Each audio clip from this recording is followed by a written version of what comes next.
Doğma kəndimizdə biz görüşəndə hamını gəzirdi gözü Şakirin.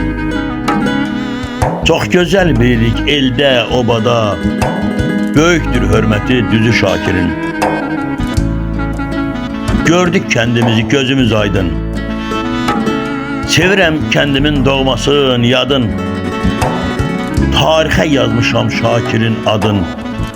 Ləkəsiz olubdu izi Şakirin. Gözəl Qarabağda gəldi cahana.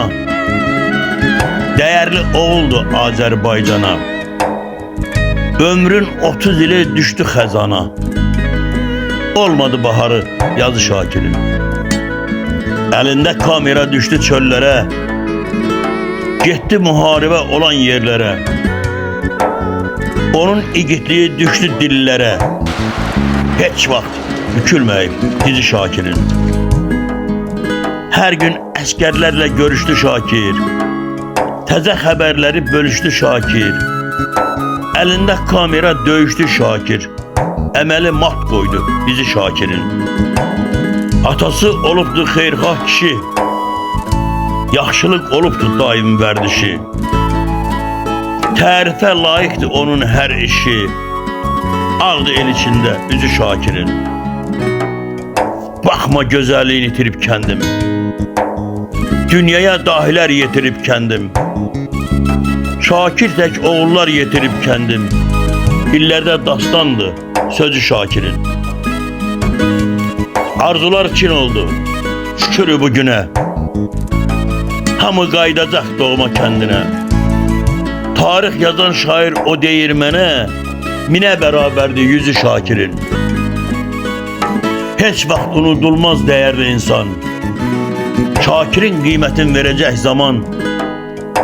Ona hörmət qoyub fəxr edir hər an.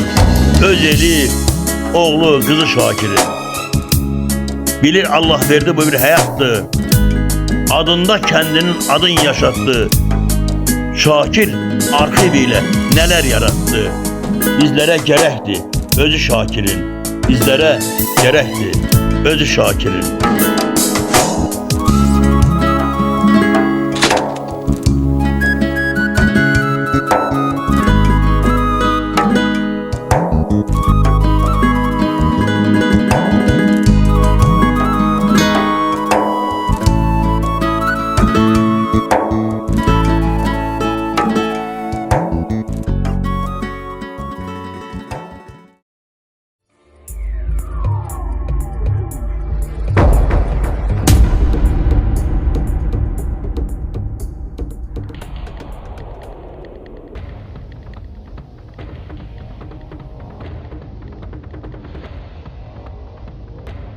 Videolarımızı vaxtında izləmək istəyirsinizsə, YouTube kanalımıza abunə olun.